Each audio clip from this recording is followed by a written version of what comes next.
Hello.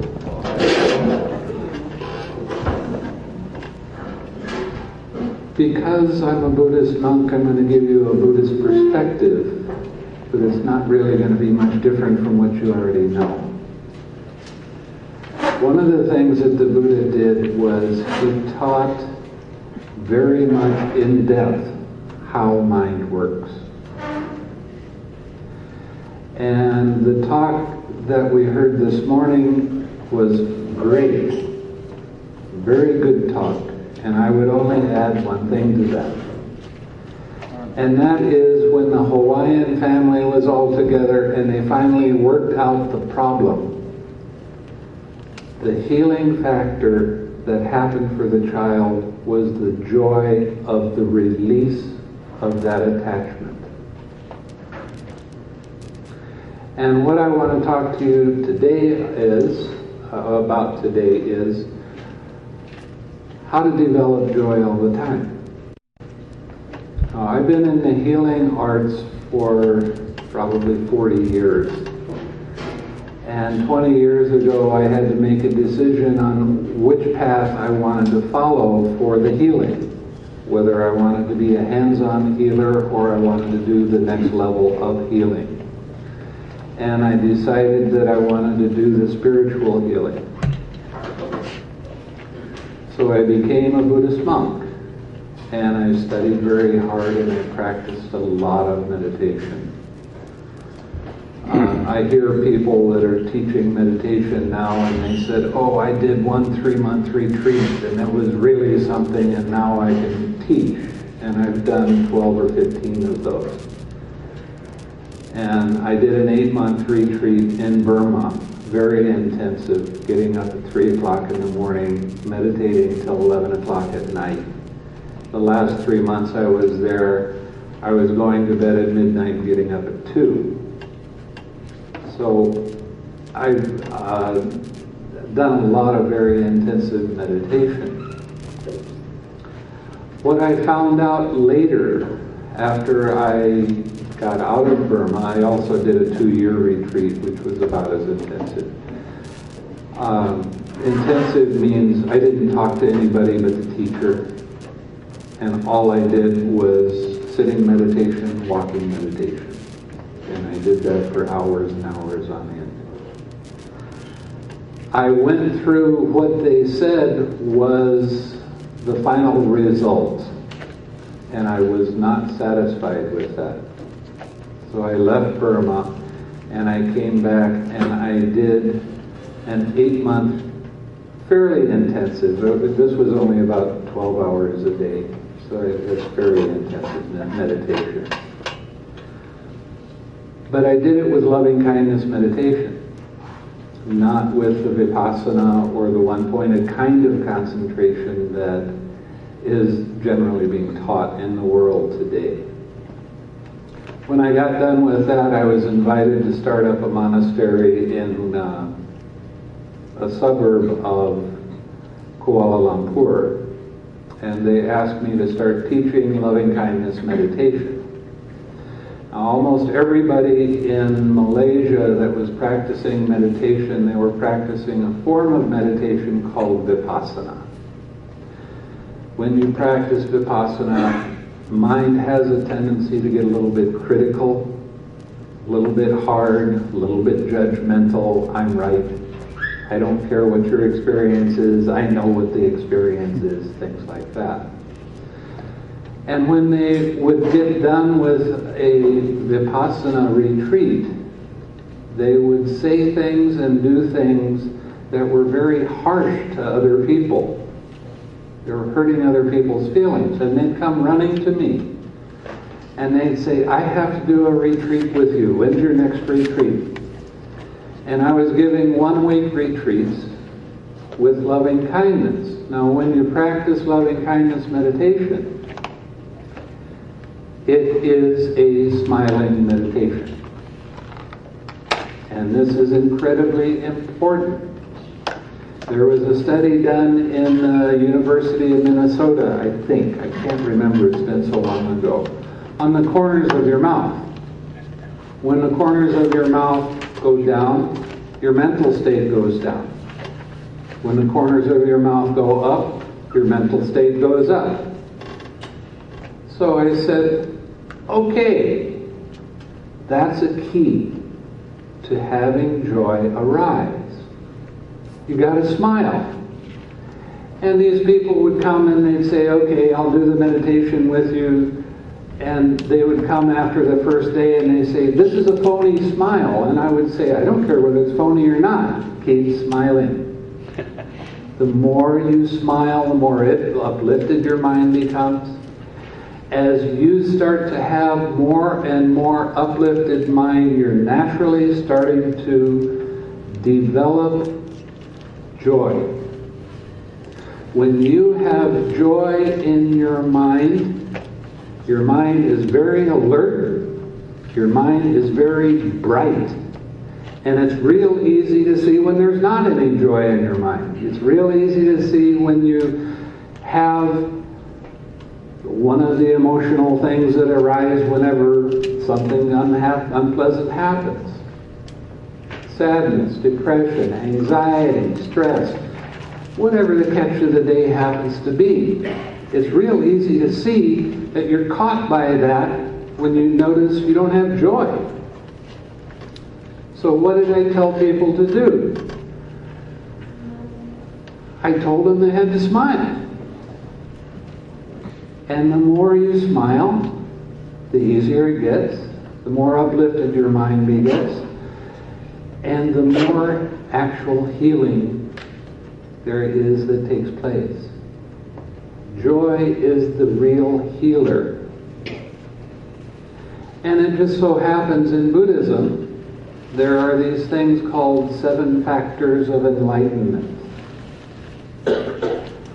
And the first factor is mindfulness. The next one is investigation of your experience. The next one is energy.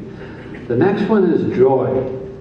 That's right in the middle of the enlightenment factors.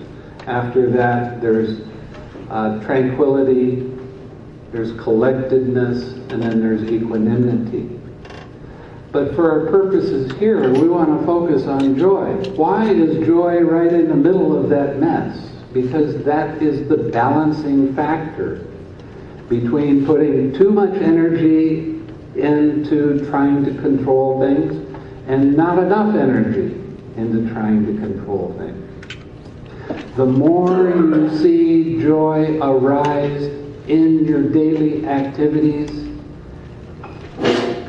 the more magic you can manifest. Why? You going to worry about something? Do you have joy in your mind? No room. We have a chat group for meditation, basically. And there was a man from Australia that wrote, and he said he'd been practicing meditation for 6 years very intensively, and he thought he was missing something. So he asked me to help him.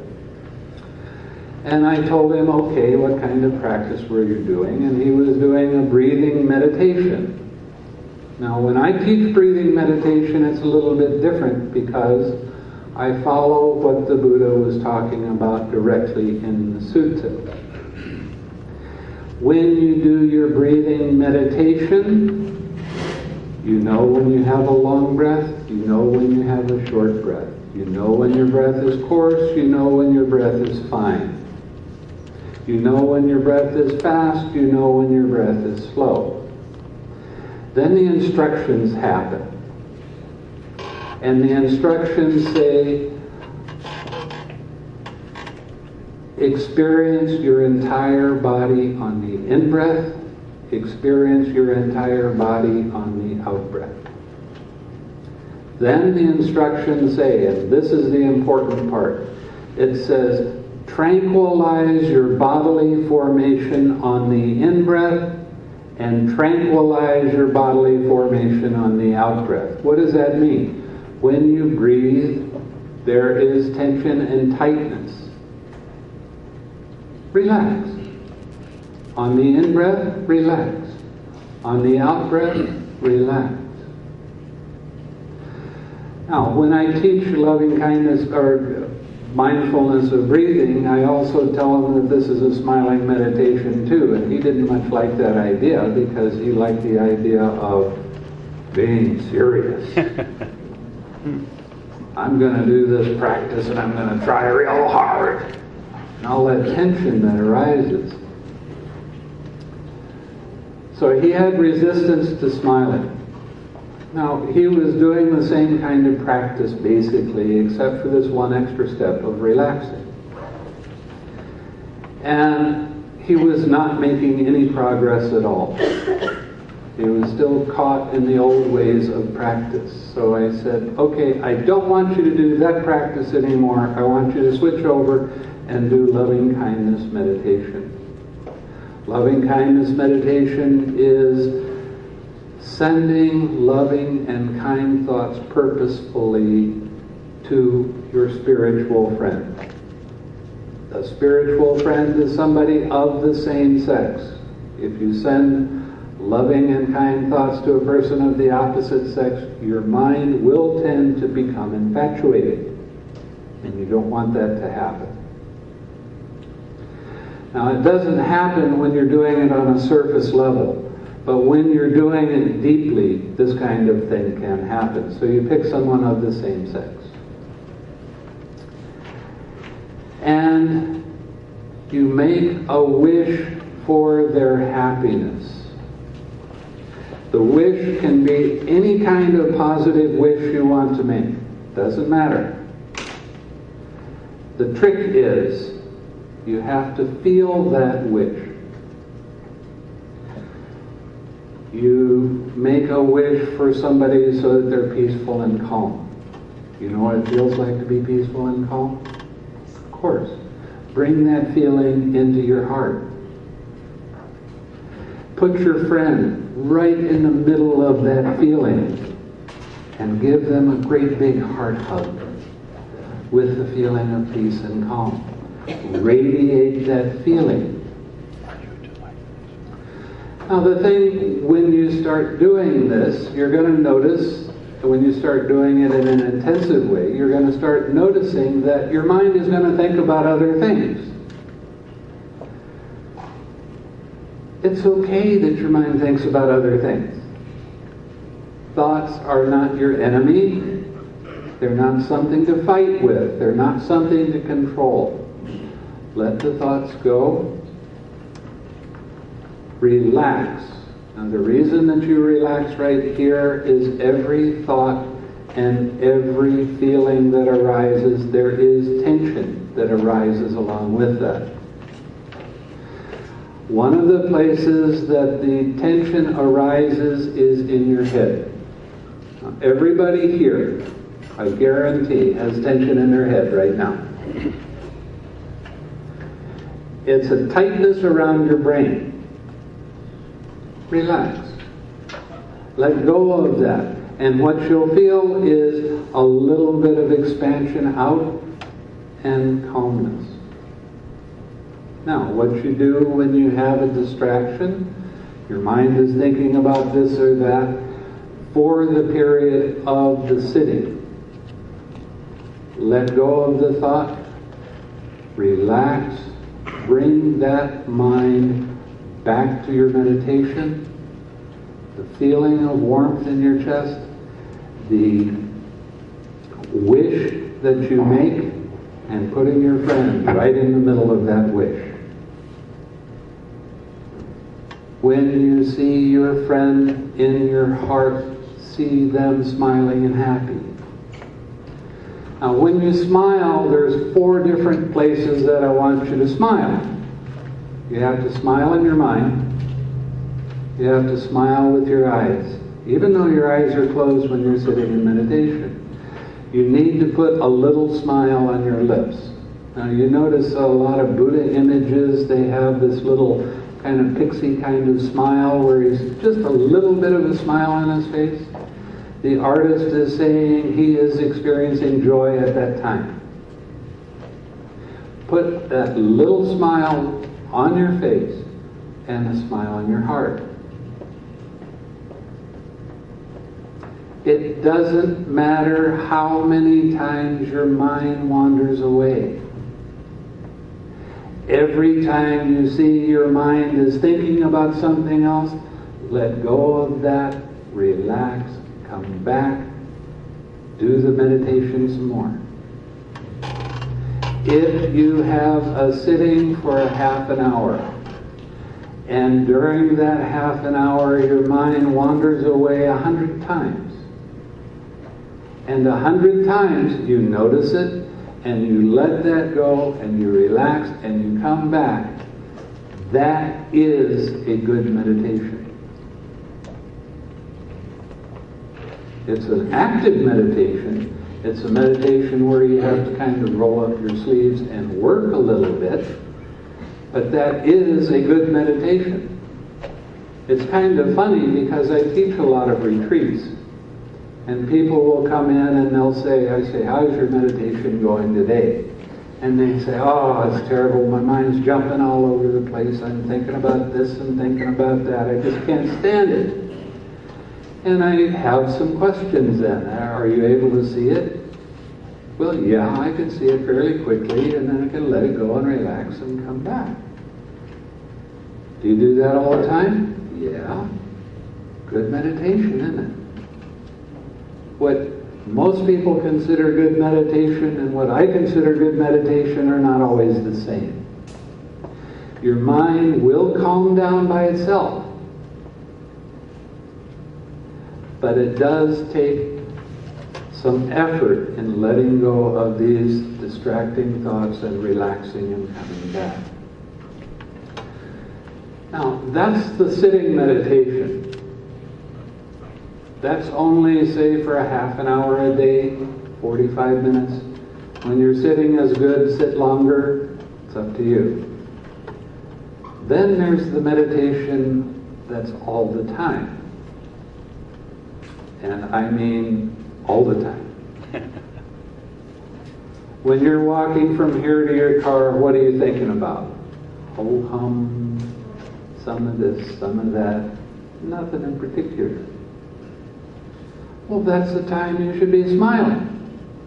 That's the time you should look around and look at how wonderful everything is.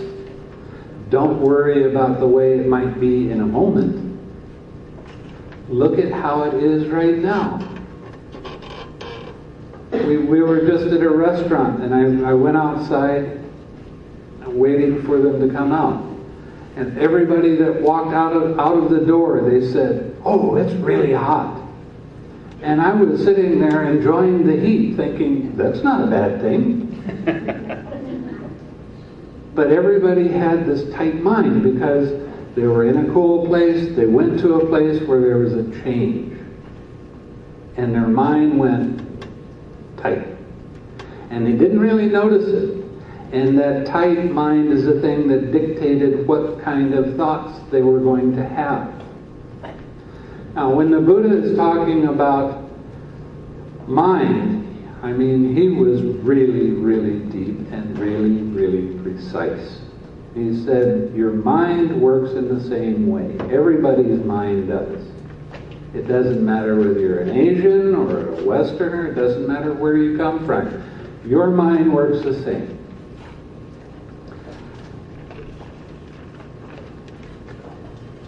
In order to see, now this is going to be going kind of deep, and I'll explain it in a different way in a little while.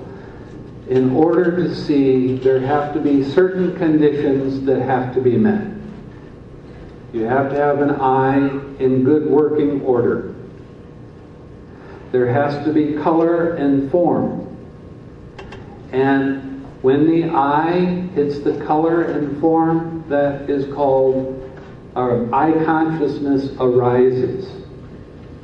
As soon as eye consciousness arises, that is called contact. With contact as condition, feeling arises. Now, every time somebody hears feeling, they think of emotion, and this is not that kind of feeling. Feeling, according to the Buddha, is either pleasant, or painful, or neither painful nor pleasant. So, you have your eye hitting that, that's the contact with the as soon as contact arises, feeling arises. As soon as feeling arises, right then, that is when that tightness happens. And that tightness is called craving. Craving always manifests as tension or tightness in your mind and in your body. It always manifests that way. And right after the craving, there is clinging. And clinging are all of your thoughts, all of your opinions, all of your concepts, all of your ideas. And this is where you start taking everything personally. These are my thoughts, these are my feelings. Now, when you're walking down the street and your mind starts thinking about something, there was a feeling, there was the craving, there was the clinging. And this is why we have the roller coaster ride of I like it, I don't like it, I like it, I don't like it, and all of the emotions that go along with that. As you become more aware of how mind works, instead of having the high highs and the low lows, it starts to be more like little waves. There's times that are easier than others. Welcome to the real world. But the thing you want to remember is, if you want to have balance in your life, you need to practice joy, smiling. And one of the things that the Buddha taught was, the first part of meditation that the Buddha taught was, you have to practice your generosity. Now, a lot of people think, uh-oh, the monk's talking about generosity, he wants you to give him something. The kind of generosity the Buddha was talking about was the kind of generosity that makes other people smile, makes other people happy. Now, there's 3 ways you can give your generosity.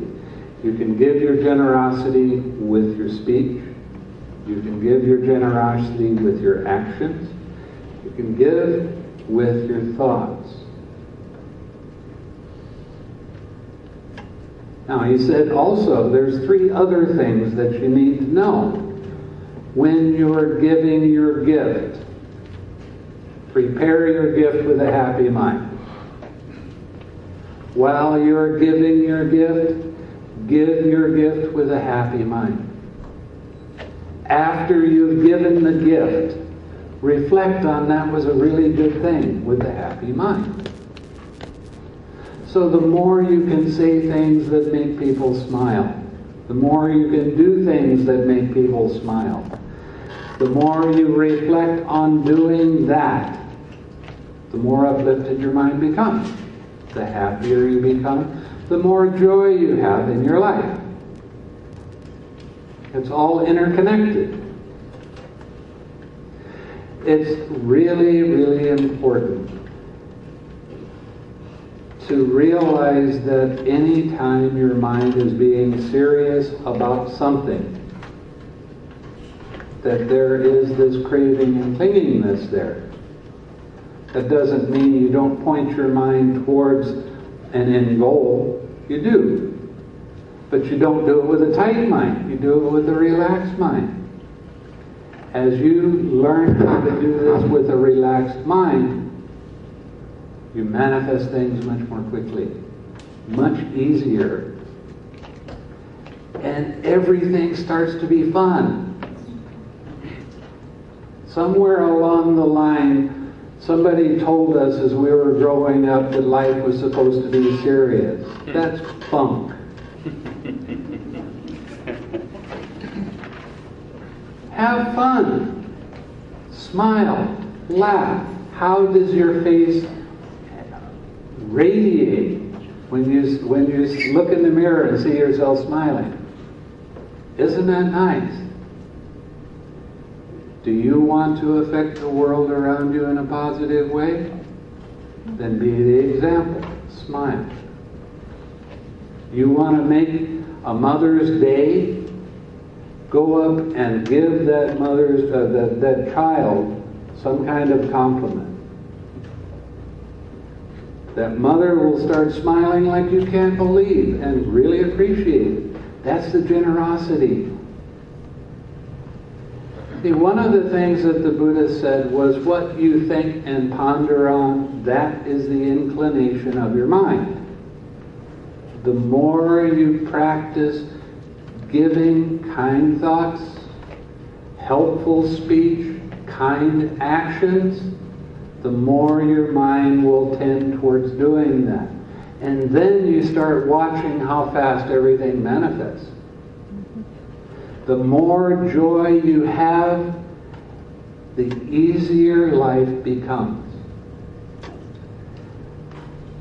Now, I was giving a retreat up in the mountains, and there were some people that were really practicing hard. And they were practicing so hard that they were starting to get stale. So I came in one morning and I said, okay, I don't want you to meditate today. And there was a look of relief. And I said, I want you guys to go out and play, and I want you to have fun. The only thing I want you to do is I want you to notice if your mind gets serious about something, you have to let it go and laugh and have more fun. They thought I was crazy, but they wanted to do it. Yeah, let's go play. I said, I don't care what you do, just go do it. So about 6 o'clock I got ready and I came in, and they're sitting there waiting for me to give a talk. And I said, how did your meditation go today? And they said, oh, we didn't meditate. We played. We had great fun. I mean, their faces were radiant. They were really alive. I said, well, did you let go of any serious mind when you saw it? Oh, yeah, it was such a great day. It's the best day I've had in a long time. I said, good meditation, wasn't it?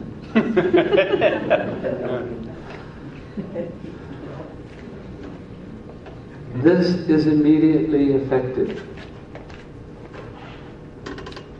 It really works.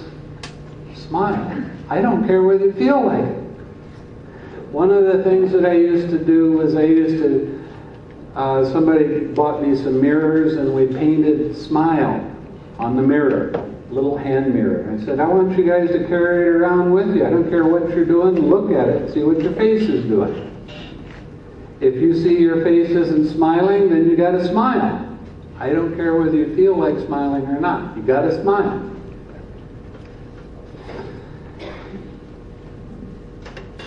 When you're on the telephone, smile. That goes right through your voice into the other person and helps them to be happy.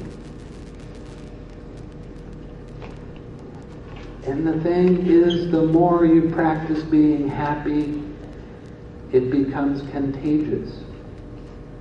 And you start affecting the world around you in a very positive way.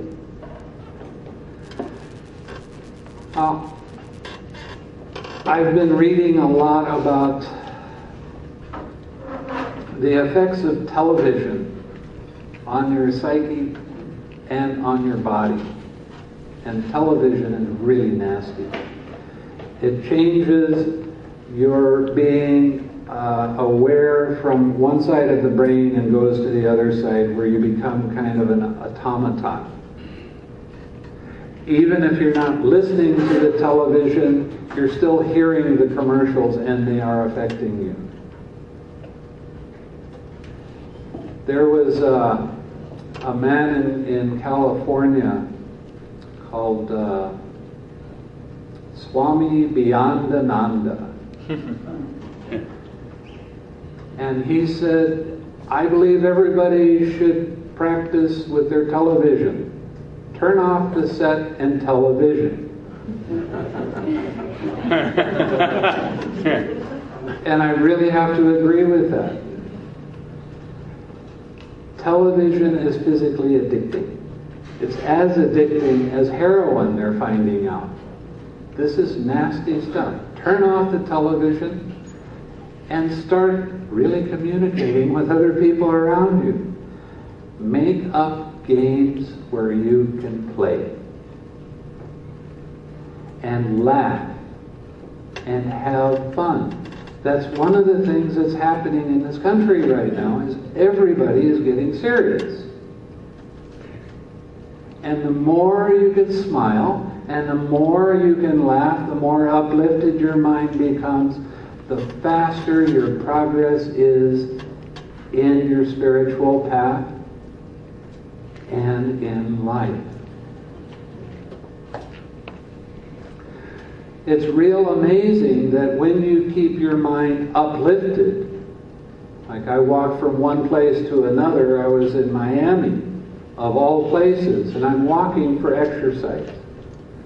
And I'm practicing sending loving and kind thoughts to everybody around me. I was just having a great time.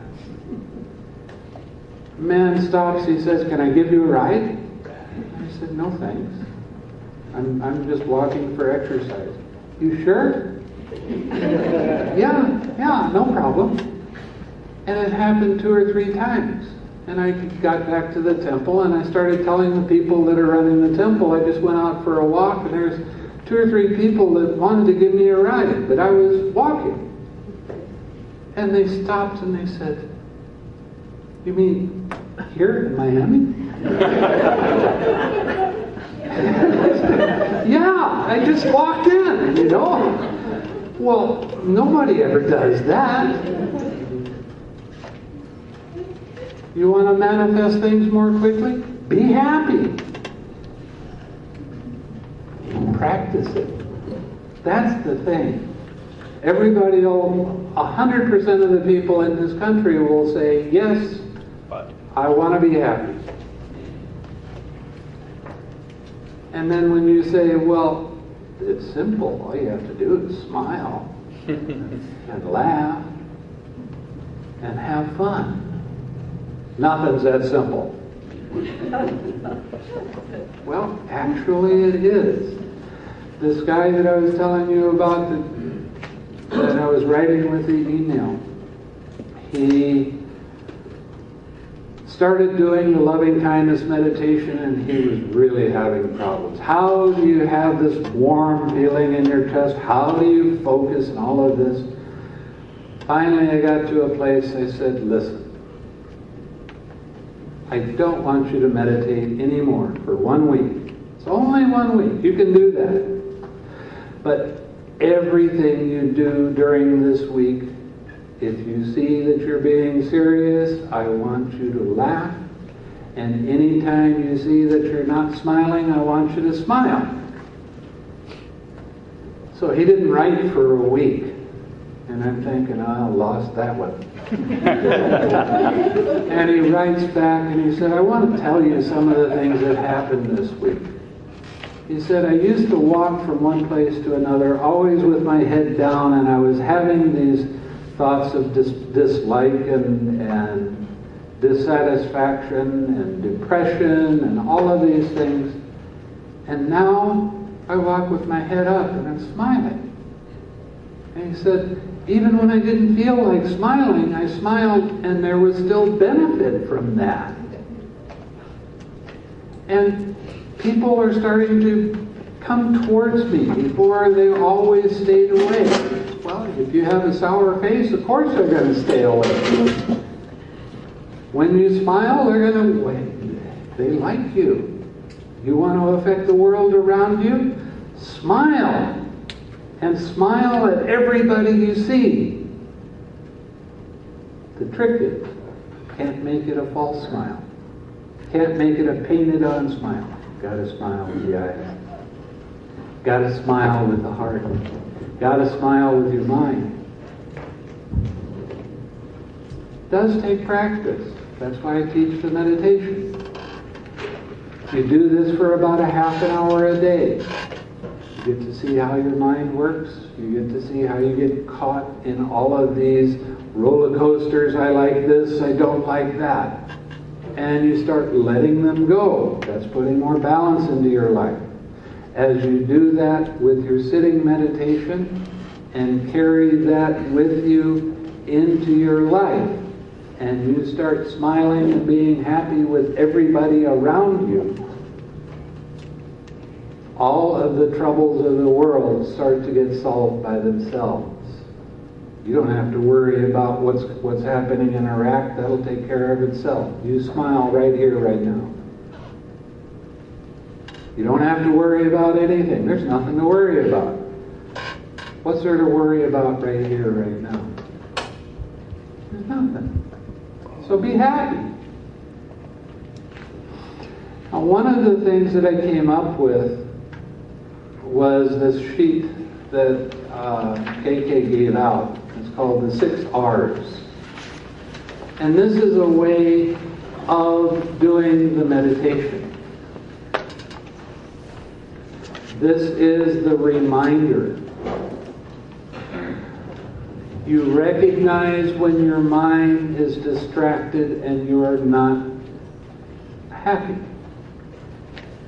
You have to recognize when your mind has gone to something that's pulling you down, making you worry, making you dissatisfied. You release that. Let go of it. Even if you're in mid-sentence in a dialogue that you're having in your mind, let go of that. Now relax the tension and tightness caused by that distraction. Right then, you'll feel relief. But we didn't put that in there. Then you re-smile. This is an important part of the meditation. It's not something that's, oh yeah. You re-smile. Then you return back to wishing somebody well. And you continue wishing somebody well until you get distracted again. That's what the 6 R's are. It's just the method. And you can apply this at any time. If you don't see that you're smiling, if you don't feel a smile, you can't criticize yourself. You can't come down on yourself. This is a process of play it again. Do it over again. It's okay. The more uplifted your mind becomes, the easier everything else becomes. The less resistance you have to what's happening in the present moment. Letting go of this tension and tightness is a major thing. And the more you can remember to do that, the easier life becomes. And the more fun you have. Now there's one more thing that you really have to do. And that is when you see that you're being serious about, quote, some problem. And you see your mind really getting involved with it. The fastest way to let go of these negative mental upsets is to laugh at how crazy your mind is. It's too simple. When you laugh, you can go from I'm mad and I don't like this to, oh, it's only this anger, so what? It's nothing. It changes your perspective. Now you see, I have this fan here, and this is the Eightfold Path. And the first part of the Eightfold Path is called Samadhi. And Samadhi means harmonious perspective. Every time you laugh with your mind, not at your mind, with your mind, it changes your perspective from being real over serious, caught caught by some heavy-duty problem that is this huge mountain that you don't know how to overcome. And as soon as you laugh, you see that it's nothing more than this little bump in the road. And you start laughing at how absurd your mind was for getting caught by that. Again, welcome to the human race. And everybody is crazy. Everybody is crazy, especially when we get caught by these kind of mental states. Smile, laugh, be happy. That's all.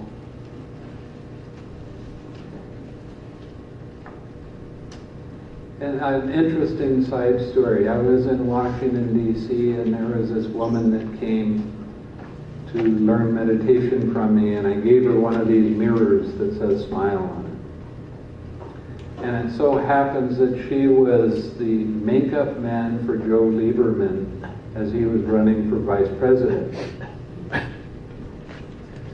So she was telling him the things that I was telling her. And it got time for this big debate between he and Cheney. And she's putting makeup on him to get him ready for television, and he's all worried and he's all flustered, and she started talking to him, and finally she pulled the mirror out and put it in front of his face and said, "You have to smile." And he started to. And then he calmed right down. Supposedly, and because I don't watch television, I don't know these things, supposedly this was the best debate of anybody during that presidential election, because they weren't focusing on personality, they were talking about issues. So you never know how you're going to affect the world around you when you have other people smile. And the more you can practice it, the more fun you have. The more fun you have, the more uplifted your mind is, the more alert your mind is.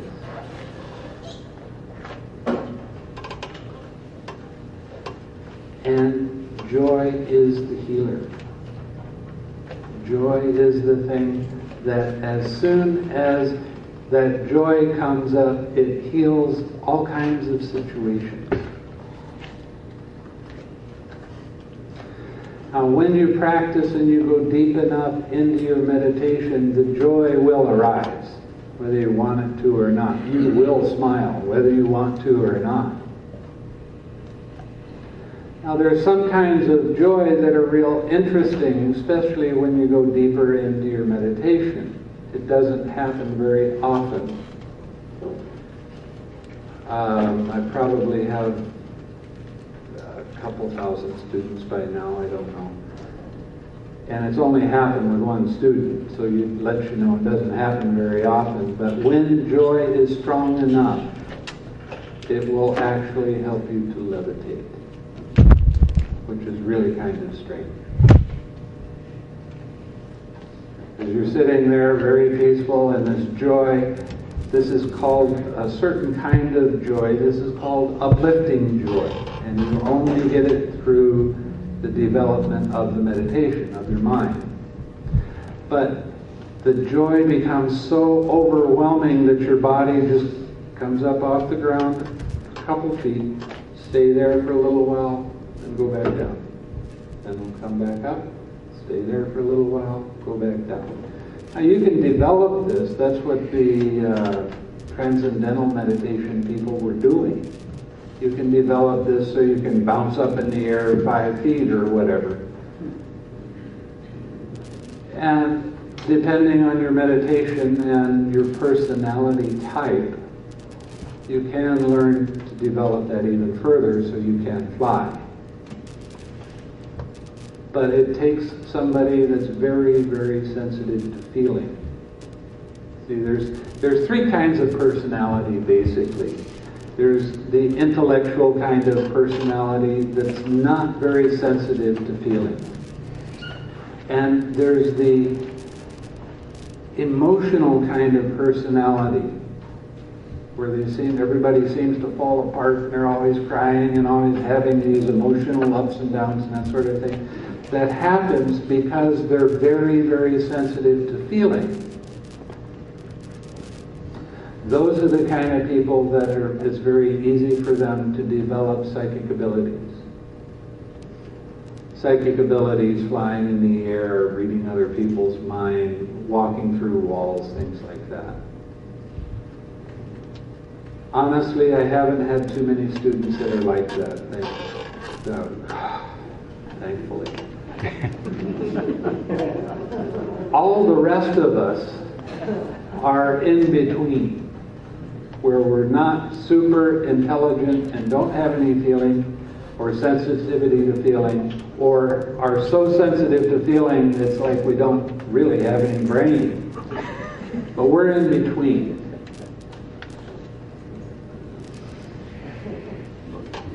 So everybody can develop psychic abilities. It depends on how sensitive they are to feeling. Unfortunately for me, I'm not that sensitive. I'm more the intellectual type.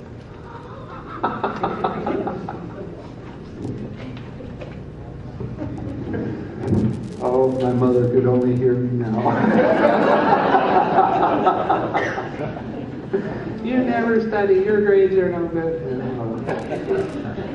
I didn't study till I got out of college. Then I could go and read whatever I wanted to. That was the thing that held me back in college, was nothing was interesting to me. Okay, am I getting close to the time? You still have another 5 minutes easy. We're starting to. Okay. One of the things that the Buddha said in the Dhammapada was that hatred can never be overcome by hatred. Hatred can only be overcome by love. This is an eternal law. It doesn't matter whether the Buddha said it or Jesus said it or whoever said it. This is just a law that works. You can never overcome hatred with hatred. I like to change that a little bit and say you can never overcome aversion with aversion. Now, what is aversion? Any kind of painful feeling that arises, I don't want that. It's trying to push away a situation, push away a feeling. The only way you can overcome aversion is through loving and acceptance. As soon as you can accept a situation, it's no longer a problem. As soon as you put love into that situation, that problem turns into a wonderful thing. It really works. Now, one of the things that I tell people to do when they come and practice meditation with me is I tell them that when they go to bed at night, right before they go to sleep, make a determination. A determination is a strong wish. Make a determination that when you wake up in the morning, you're going to wake up with a smile on your face and a smile in your mind. And when that happens, it'll blow your mind, because you didn't think you could do it. But keep it going. Don't stop. Do whatever you do in your morning activities, smiling and happy. Keep going. Get in the practice of smiling and being happy with as many different things as you can during the day. This affects the world around you. You want peace in the world? Got to start with number one. Got to start with yourself. Being at peace with yourself means liking yourself and wishing yourself well. Accepting that you're going to make mistakes. Okay. Show me anybody here never make a mistake in their whole life? See? So you got to accept it because it's the truth. The mistakes are where we learn. That's what we learn from. You learn what's the way that causes you pain, then you're not going to do that anymore. So the more you can focus on having that uplifted mind, smiling, not taking things seriously. Anytime you see that you have repeat thoughts that says that there's an attachment there and you're holding on tight, and there's tension, you need to let that go. Let go of the attachment. Smile. Laugh at your mind for being so over-concerned about this or that. Now, this doesn't say that in the real world there aren't going to be some things that are nasty or unpleasant they will happen. Somebody in your family dies. It's not going to be a pleasant time. But as you see that tension and tightness of the dislike of that, and let go of the thoughts about your dislike of that situation, and focus on sending loving and kind thoughts to the person that has passed on, then the grief will not stay around as long. Now, I used to work with the hospice. I helped set one up in California. And I was working at a nursing home at the time too, because I wanted to be around people as they were dying. Isn't that odd? I wanted to be around people so that I could help them have a mind that was accepting. And it didn't matter whether they were Christian or Hindu or Islam or Buddhist. I didn't care what their religion was. I was just there to help them have an uplifted mind. I was there to talk with them right before they died to find out when their happy times were in their life. And then as they were dying, I would remind them of that. And it was real amazing. I saw some true miracles happen. The person died. But when you see someone dying with a smile on their lips, it's really something. The more we can practice smiling, remember the Buddha said, what you think and ponder on, that's the inclination of your mind. The more you think and ponder joyful thoughts, happy thoughts, thoughts of well-wishing and laughing, the more your mind will tend towards doing that. And that's how the Buddha's meditation and his teaching is immediately effective. In 1 week, this man that did the meditation went from being grumpy to walking around wishing other people well and helping to teach the other people on the Yahoo list. This was my experience, and it was so wonderful. Okay, so I think the last thing I want to do is every time I give a talk, at the end of the talk I want to share merit with all beings. So please bear with me here. May suffering ones be suffering free, and the fear-struck fearless be. May the grieving shed all grief, and may all beings find relief. May all beings share this merit that we've thus acquired for the acquisition of all kinds of happiness. May beings inhabiting space and earth, devas and nagas of mighty power, share this merit of ours. May they long protect the Buddha's dispensation. Sadhu, sadhu, sadhu. Thank you.